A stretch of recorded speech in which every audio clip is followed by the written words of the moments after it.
Bonsoir, on est content de vous voir. Ce soir, on a une invitée spéciale, c'est Julienne. C'est moi. Elle va nous partager ce que le Seigneur a mis sur son cœur. Vas-y, je te laisse la place. Bonsoir à tout le monde, ça me fait plaisir de vous voir, de loin, de proche. Évidemment, on va parler de la croix, parce qu'on est dans la semaine de Pâques qui vient de terminer. Les gens ont peut-être lu la Passion, on a vécu un peu la résurrection, on connaît un peu l'histoire. Par contre, je pense qu'on peut aller un petit peu plus profondément, parce qu'il y a quelque chose de très spécial à comprendre sur la croix qu'on n'a peut-être pas assez élaboré, parce qu'il est bien dit qu'il est impossible d'aimer Dieu sans aimer la croix. Impossible d'aimer Dieu sans aimer la croix. On va voir dans Matthieu 16, verset 24. C'est Sylvain qui va m'aider dans la lecture des versets ce soir. Matthieu 16, verset 24.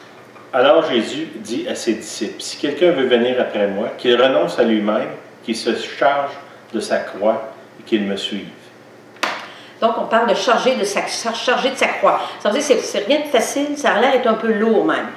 Pour d'aucuns, c'est plus lourd que d'autres, ça dépendant de chacun et des journées, mais c'est de prendre sa croix. Donc, moi, je dirais avec une autre question que depuis quelques temps que je réfléchis beaucoup, quelle est la valeur d'un objet, un quelconque objet? Souvent, c'est relié au prix. Je vous donne un exemple. Par exemple, j'aurais une bague à diamants. On peut s'imaginer le prix, une grande valeur. Évidemment, je vais y prendre doublement soin, vous comprenez. Ou si j'ai un mobilier de luxe que j'ai payé à un prix exorbitant, je vais y faire doublement attention parce que ça a énormément de valeur. Ma question, c'est, est-ce qu'on a vraiment compris le prix que Jésus a payé sur la croix pour vraiment en saisir toute la valeur? Ça va être un peu ma question. Nous pouvons saisir et apprécier la valeur de la croix, oui, à condition d'en connaître le prix. Est-ce qu'on le connaît vraiment? Vous allez me dire, ben oui, Jésus est mort sur la croix, son sang a coulé, la puissance du sang de Jésus, j'ai donné ma vie à Jésus-Christ. C'est correct, mais il y a une question de profondeur, vraiment saisir le prix, c'est ce qu'on va explorer un peu aujourd'hui. Évidemment, c'est plus qu'une simple lecture des événements que je vais faire, on va plutôt contempler les dernières heures de Jésus dans toute son humanité, surtout, principalement les dernières heures. Donc, on va commencer avec, évidemment, avant d'entrer dans les heures très sombres, il va falloir commencer par ouvrir nos cœurs pour saisir le message. Parce qu'on parle souvent du jardin de Dieu, c'est notre Éden. Notre Éden se trouve à l'intérieur de nous, dans notre cœur. Et c'est évidemment dans Matthieu, chapitre 6, verset 21, il est dit, « Là où est ton cœur, là est ton trésor. » Notre trésor, il est caché dans notre cœur. Donc, aujourd'hui, c'est une affaire de cœur. Quand on va parler de la croix, c'est une affaire de cœur. Évidemment, ça va avec marcher dans l'esprit. Marcher dans l'esprit, vous n'accomplirez plus les désirs de la chair. Qu'est-ce que ça veut dire, marcher dans l'esprit? Marcher dans l'esprit, c'est une affaire de cœur. Donc, on va expérimenter quelque chose au niveau du cœur ce soir. Évidemment, notre Éden, notre merveilleux Éden de Dieu, c'est notre cœur. Il nous invite aujourd'hui à entrer dans un autre jardin, le jardin de Gethsémani.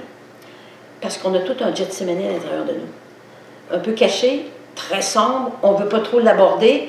On lit l'histoire de Jésus de Gethsémani dans la Bible. Oh, c'est bien, c'est beau, ça se termine là. Il y a beaucoup plus que ça. Nous avons un Gethsémani qu'on va explorer un peu aujourd'hui. Donc, premièrement, que veut dire Gethsémani? C'est un jardin, c'était le jardin des oliviers. Donc, il poussait beaucoup d'oliviers. Et évidemment, à la récolte, ben, on va presser l'olive pour en extraire l'huile d'olive. Les olives sont pressées, on en extrait l'huile. Donc, c'est un lieu du pressoir, là où on presse. Donc, Jésus sera pressé dans cet endroit, là où il va faire couler l'onction. Donc, l'onction, c'est le Saint-Esprit, on comprend bien, mais où est-ce qu'on a trouvé l'onction, où est-ce que vous allez trouver l'onction, c'est quand tu es dans un lieu de pressoir. Donc, ceux qui veulent plus d'onction, merci Seigneur, la prière, oui, mais il faut vous passer dans le lieu du pressoir aussi, à l'exemple de Jésus-Christ. Donc, on va aller lire Luc, chapitre 22, au verset 39, juste avant d'entrer dans le jardin de Gethsémani. Sylvain, il lit. Ça dit, après être sorti, il alla, selon sa coutume, à la montagne des Oliviers. Ses disciples le suivirent. Donc, si je m'arrête à selon la coutume. Donc, c'est un endroit que Jésus connaissait, ses disciples. Sûrement, il allait passer quelques soirées. C'est un endroit connu pour eux. Un temps de fraternité, un temps de prière, je ne sais pas. Donc, ils vont comme à la coutume dans le jardin ce soir-là. Mais à peine une semaine plus tôt, Jésus était allé, il se dirigeait vers la montagne des Oliviers. Il allait pour rentrer dans Jérusalem. Il était sur le dos d'un âne. Et on sait qu'à cet instant particulier, la foule l'acclamait. Hosanna au plus haut des cieux, béni soit celui qui vient au nom du Seigneur. C'était des louanges extraordinaires. Une semaine plus tard à peine, cette même foule qui l'acclamait, mais il était prêt à dire « crucifie-le ». Qu'est-ce qui s'est passé dans une semaine? Voyez-vous, ça c'est la nature humaine. Dès qu'il y a un petit peu d'insatisfaction, frustration, il y a l'effet de masse, on le voit qui se manifeste ici. On est en train de le voir, Sylvain, on parlait un peu cette soirée justement, dans ce qu'on vit présentement, le confinement.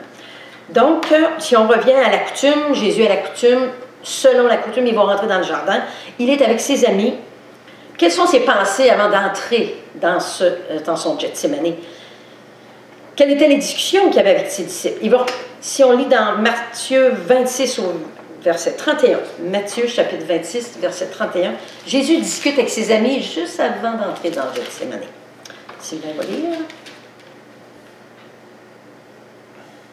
Alors Jésus leur dit, « Je serai pour vous tous cette nuit une occasion de chute, car il est écrit, « Je frapperai le berger, et les brebis du troupeau seront dispersées. » Donc, il va faire des avertissements, il y a des occasions de chute. Lui, sûrement qu'il parle, il pense à Pierre qui va le renier 3 fois. Il les avertit qu'il y en a d'autres qui vont déserter avec « Au secours, j'ai peur ». C'est un avertissement, mais en même temps, c'est toujours empreint d'amour. Il leur dit « Aimez-vous les uns les autres comme mon Père m'aime, comme je vous aime ». Toutes ces discussions-là, c'était avant de rentrer dans le jardin. Mais les voilà qui sont à l'entrée, puis avant de rentrer, on peut imaginer qu'il a détourné son regard vers la ville de Jérusalem. Qu'est-ce qu'il a ressenti comme émotion? Probablement de la tristesse, des émotions, des larmes peut-être. Il y avait des souvenirs, parce qu'il avait déjà pleuré sur Jérusalem. On va lire au Luc, chapitre 19, au verset 41. Luc, chapitre 19, verset 41.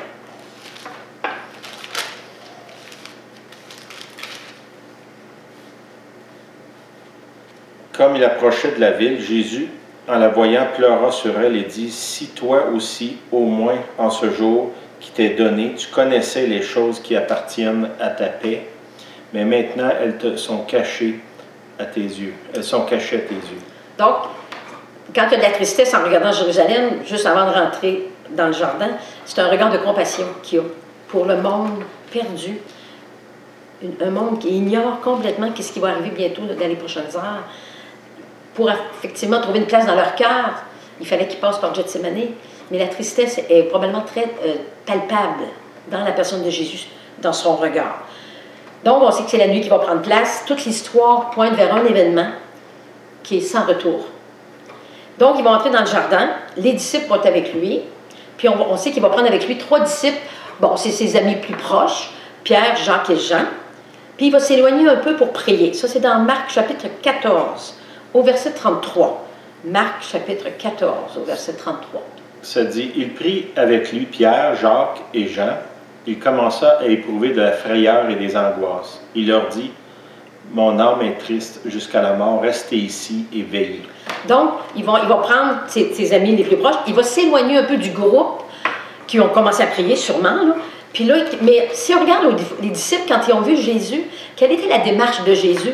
Ils semblaient très accablés, on semblerait très alourdis, même peut-être écrasés par le chagrin, et difficulté même à marcher, peut-être, où ils se tenaient d'un olivier à l'autre.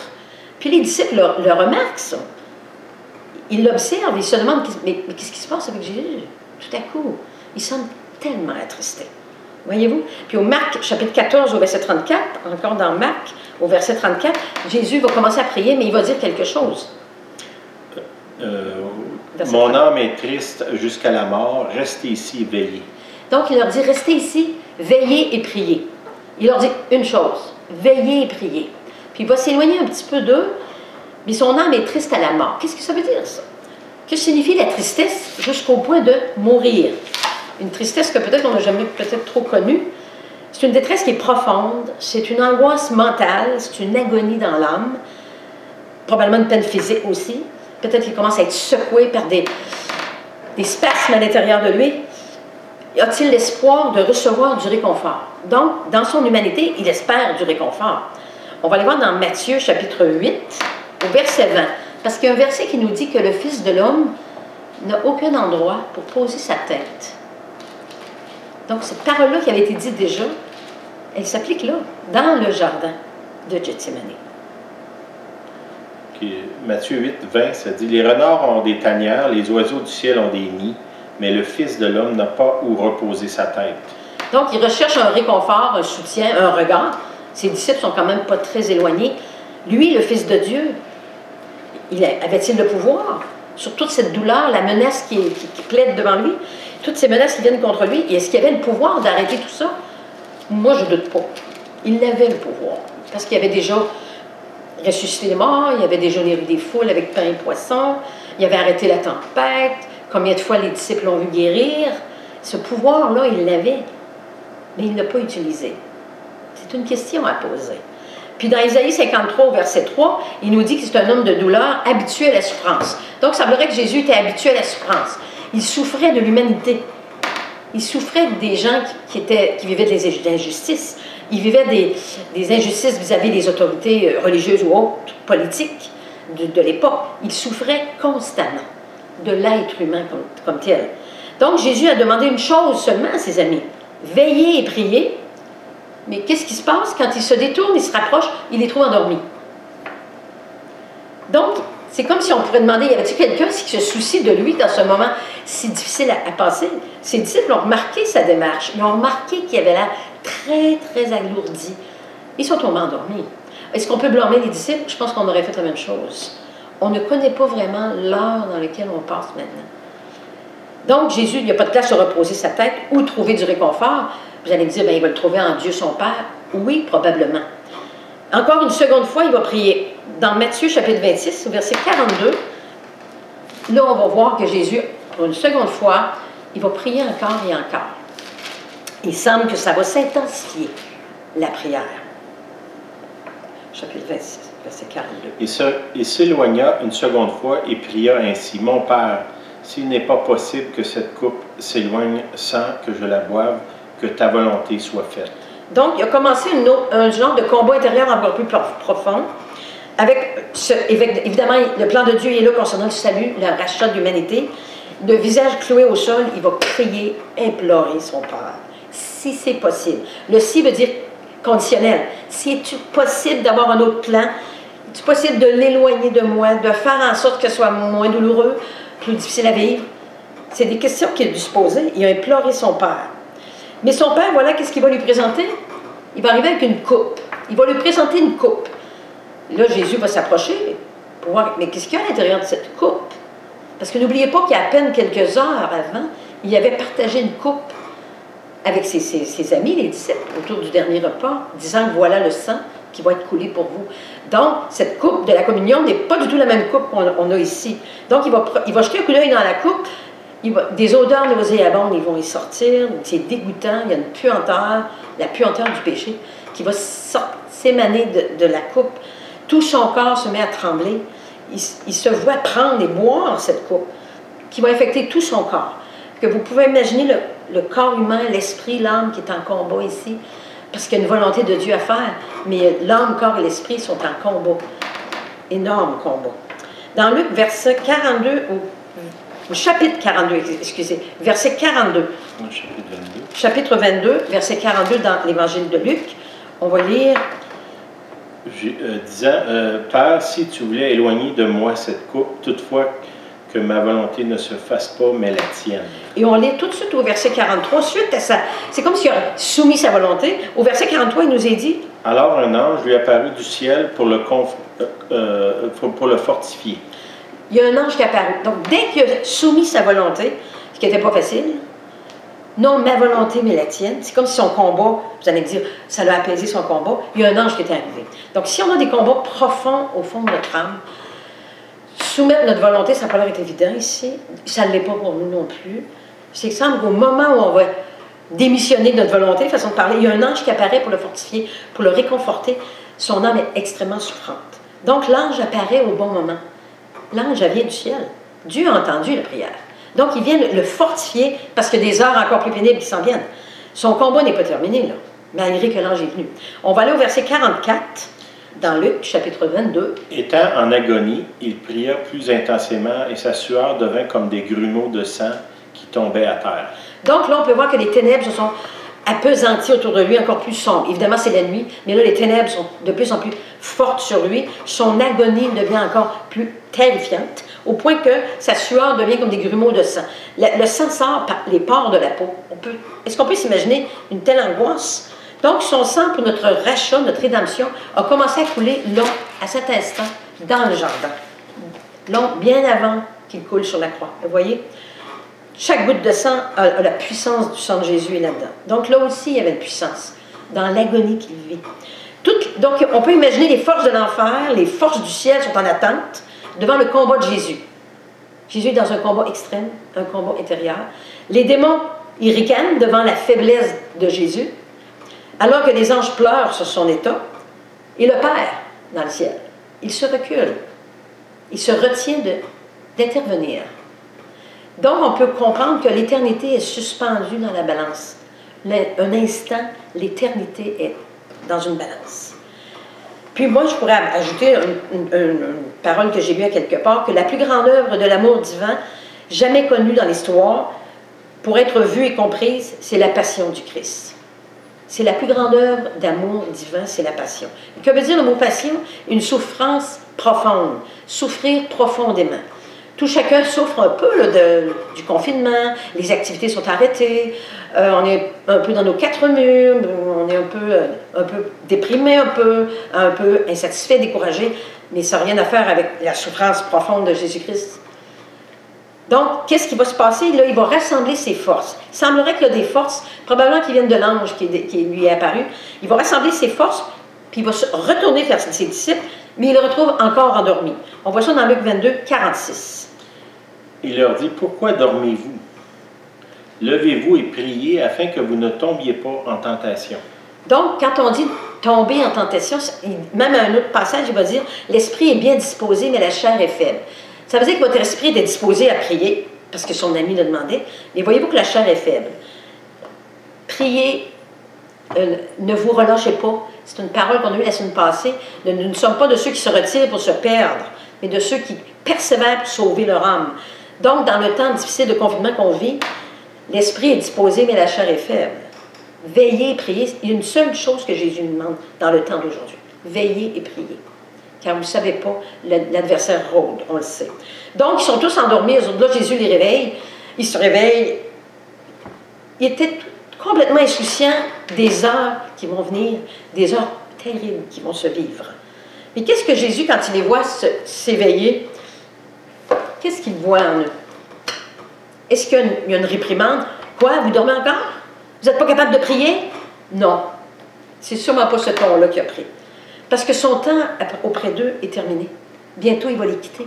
C'est quand même des bons amis, des amis de cœur. Il y a de la compassion qui vient sûrement, car il sait que les prochains jours vont être difficiles pour eux. Si lui a eu un combat terrible, une agonie dans l'âme, il peut à peine s'imaginer comment eux, ils vont vivre. Est-ce qu'ils vont survivre à ce combat-là? Il peut commencer à anticiper même le reniement de Pierre. Est-ce qu'il va passer au travers? Les autres vont se déserter. Est-ce qu'on va les revoir? La peur va les clouer dans leur maison. Voulait-il encore les réconforter? Sûrement qu'il a voulu les réconforter, mais qu'est-ce qu'il pourrait ajouter? Il avait déjà tout dit, il avait déjà tout fait pour eux. Donc, ce gros propre combat, donc, il ne parle pas tellement. Les dernières paroles qu'il va se dire, il dit, bon, OK, il y a sûrement qu'il y a de la compassion dans la voix. Chapitre 26 au verset 46. C'est dans Matthieu. C'est dans Matthieu. Je crois qu'il y a une compassion comme un père devant ses enfants. Une compassion, énorme compassion pour la sécurité de ses enfants. Matthieu, je ne sais pas, je pense que c'est ça, Matthieu 26, au verset 45-46. Vous dormez. Puis il alla vers ses disciples et leur dit, vous dormez maintenant et vous vous reposez. Voici l'heure est proche et le Fils de l'homme est livré aux mains des pécheurs. Levez-vous, allons. Voici celui qui me livre s'approche. On sait que là, c'est une heure encore. Il y a quelque chose qui se passe là. L'heure approche. Celui qui va le trahir, on sait que c'est Judas. Moi, je vais m'arrêter là.